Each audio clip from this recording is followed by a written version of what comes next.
We are less than a year away from Avengers Doomsday, and this isn't just another Marvel movie. This is where everything collides. Multiple universes, dozens of heroes, possibly over 70 characters, all coming together in one story. And somehow, it all has to make sense. So the real question is simple. What do you actually need to watch before Doomsday? Get your special sock out, nerds. It's gonna get good. Because, let's be honest, the Multiverse Saga has been all over the place. Some stories matter, some feel like side quests. I think we have an understanding. And some you could probably skip without missing much. Why are you guys doing this to Riri? So this is your complete watch guide. Not just a list, but the real reason each project matters. Before the multiverse broke, there was an ending. If you don't remember where everything left off, you have to start with Avengers Infinity War and Avengers Endgame. This is where the original Avengers story comes to a close. Tony Stark's sacrifice, Iron Man.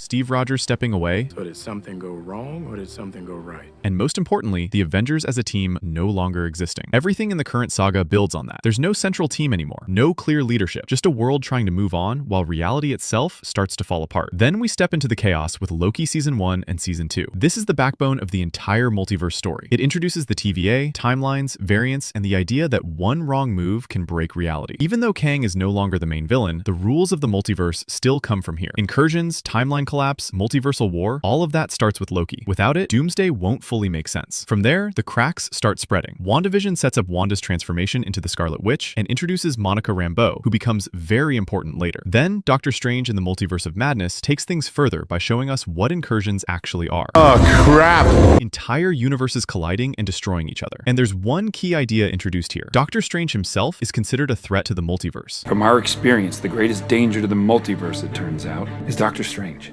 That concept could play a huge role going into Doomsday. Then comes one of the biggest turning points, Spider-Man: No Way Home. This wasn't just fan service. This was the moment the multiverse started leaking into itself. Characters crossing over, timelines mixing, reality bending. And by the end, the barriers between universes are weaker than ever. This could be one of the main reasons everything spirals into Doomsday.